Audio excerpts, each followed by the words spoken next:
Hello students, welcome to MOS classes. आज हम seventh class science NCERT के chapter number 3 fibre to fabric के questions and answers को discuss करेंगे।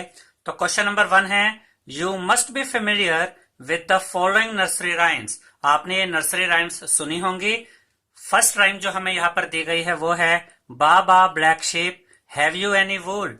और सेकंड राइम हमें गिवन है Mary had a little lamb whose fleece was white as snow।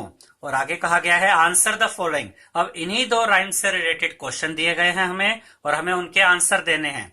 First question है which parts of the black sheep have wool, यानी कि black sheep के किस पार्ट से हमें वूल हासिल होती है, यानी किस पार्ट पे वूल होती है। अब देखिए स्टूडेंट्स, ब्लैक शीप के तो पूरी बॉडी पर वूल होती है, तो जो मेन चीज यहां पर हम कहेंगे वो है स्किन। ठीक है, अलग अलग पार्ट्स कहने के बजाय कि उसके एब्डोमेन पे वूल होती है या लेग्स पे वूल होती है, हमने यहाँ पर आंसर दिया है the skin of black sheep has wool, यानी कि जो ब्लैक शीप की स्किन होती है उससे ही हमें वूल हासिल होती है।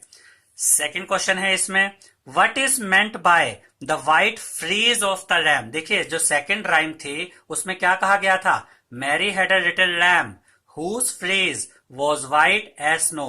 लैम्ब क्या होता है, लैम्ब जो यंग शीप होती है उसको लैम्ब कहा जाता है। और फ्लीज क्या होते हैं, फ्लीज होते हैं बाल। तो यहां पर हमसे कहा गया है Mary had a little lamb whose fleece was white as snow। तो जो बाल है, किसके बाल, जो यंग शीप है जिसको लैम्ब कहा गया है उसके जो बाल है वो व्हाइट है। देखिए white fleas of lamb beans, white fleas of lamb का मतलब है the colour of the fleas, कि जो उसके बालों का कलर है, किसके बालों का colour, of the lamb. Lamb यानी कि यंग शीप इज व्हाइट, यानी कि जो यंग शीप है लैम्ब उसके बालों का रंग व्हाइट है।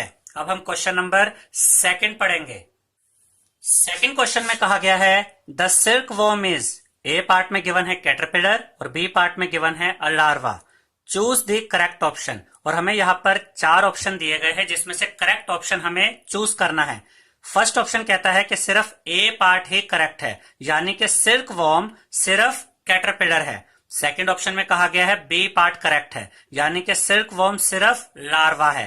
थर्ड ऑप्शन में कहा गया है बोथ ए एंड बी, यानी सिल्क वॉर्म कैटरपिलर भी है और लार्वा भी है। और फोर्थ पार्ट में गिवन है नीदर ए नॉर बी, यानी कि सिल्क वॉर्म ना तो कैटरपिलर है ना ही लार्वा है। तो इसका जो करेक्ट ऑप्शन रहेगा स्टूडेंट्स वो है third option both A and B, यानी सिल्क वॉर्म को आप कैटरपिलर भी कह सकते हैं और लार्वा भी कह सकते हैं। अब हम थर्ड क्वेश्चन करेंगे।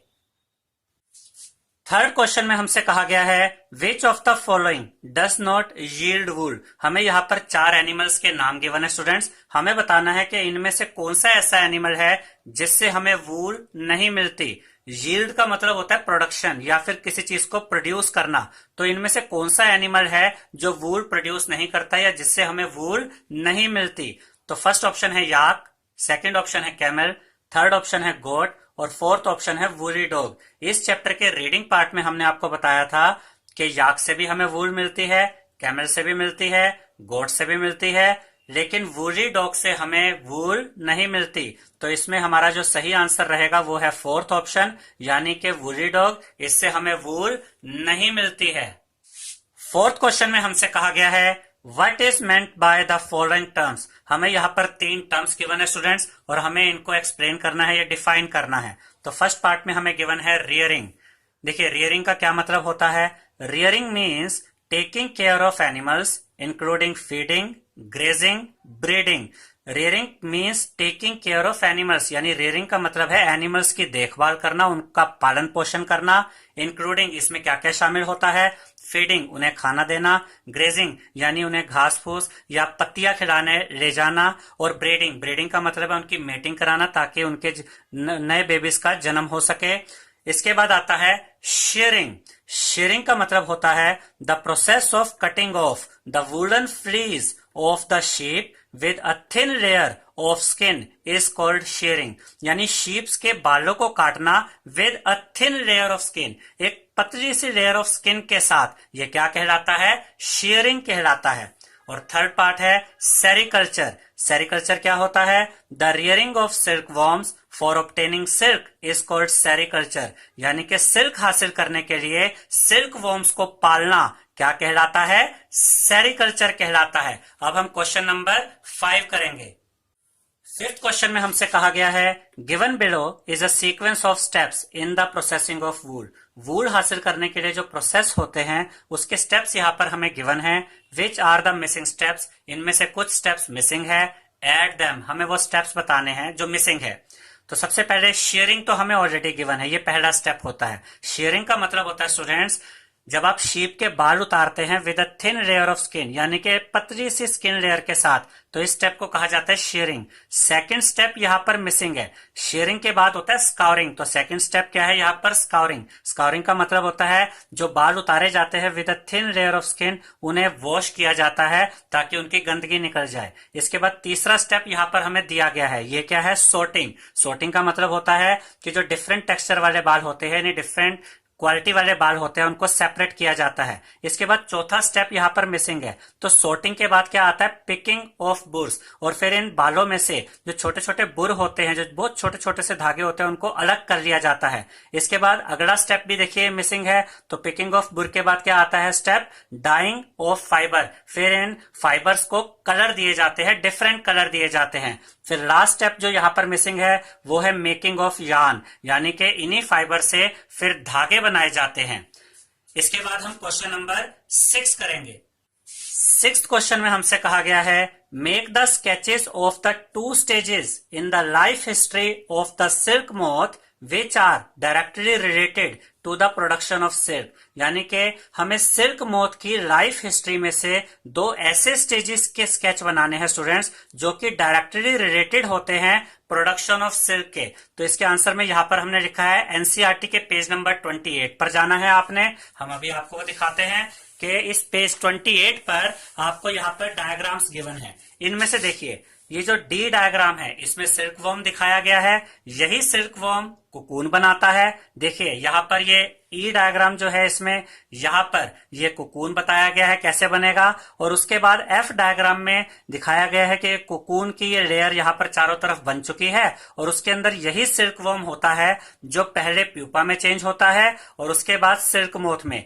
तो आप चाहें तो इस डी डायग्राम यानी सिल्क वॉर्म के साथ ये एफ डायग्राम बना सकते हैं, क्योंकि ये डायरेक्ट किससे रिलेटेड है? कोकून से, और इसी से क्या मिलता है? सिल्क मिलता है। या आप चाहे तो पहले कोकून का डायग्राम बनाएं और उसके बाद ये वाला डायग्राम बना सकते हैं। तो डी डायग्राम के साथ आप ये एफ डायग्राम बना सकते हैं, इन दोनों को एक साथ बना सकते हैं, या फिर इन दोनों को एक साथ बना सकते हैं। अब हम क्वेश्चन नंबर 7 करेंगे। 7th क्वेश्चन में हमसे कहा गया है out of the following which are the 2 terms related to silk production. यहां पर हमें कुछ ऑप्शंस गिवन हैं जिनमें से हमें 2 टर्म्स, 2 ऑप्शन ऐसे सिलेक्ट करने हैं स्टूडेंट्स जो सिल्क प्रोडक्शन से रिलेटेड है।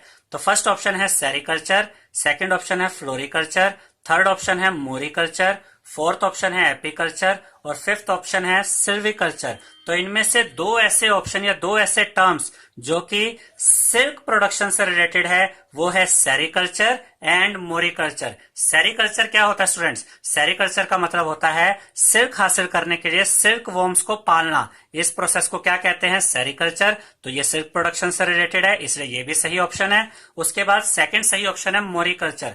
मोरिकल्चर क्या होता है? मलबेरी ट्रीज की लीव हासिल करने के लिए मलबेरी प्लांट्स को उगाना क्या कहलाता है? मोरिकल्चर। क्योंकि जो मलबेरी ट्रीज की लीव्स होती हैं सिल्क वॉर्म्स उन्हीं को खाते हैं। तो ये वाला टर्म भी सिल्क प्रोडक्शन से रिलेटेड है। अब हम क्वेश्चन नंबर 8 करेंगे। 8th क्वेश्चन में हमसे कहा गया है match the words of column 1 with those given in column 2। यहां पर हमें 2 कॉलम गिवन है students, column 1 and column 2। Column 1 के वर्ड्स को हमें मैच करके दिखाना है कॉलम 2 के वर्ड्स से।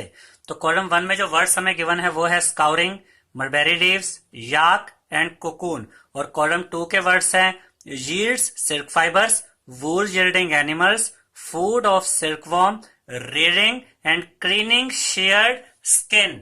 अब हम इन दोनों कॉलम के वर्ड्स को मैच करेंगे।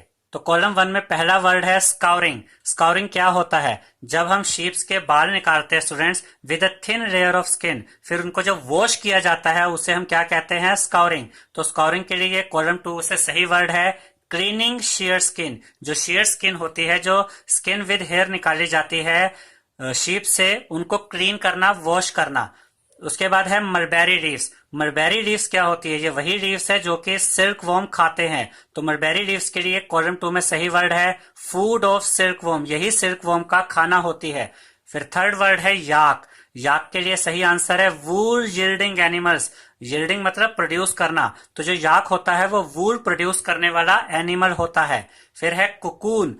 कुकून के लिए सही आंसर यहां से रहेगा यील्ड्स सिल्क फाइबर, यानी कि जो कुकून होता है वो सिल्क फाइबर प्रोड्यूस करता है, यानी कि कुकून हमें सिल्क फाइबर प्रोवाइड करवाता है। यहां पर देखिए ये एक ऑप्शन यूज ही नहीं हुआ, ये जो रीडिंग था इसके लिए यहां पर कोई वर्ड नहीं था। आई होप स्टूडेंट्स आपको हमारा ये वीडियो पसंद आया होगा। अगर आपको हमारा ये वीडियो पसंद आया है तो इसे लाइक, शेयर और सब्सक्राइब कीजिए। Thank you.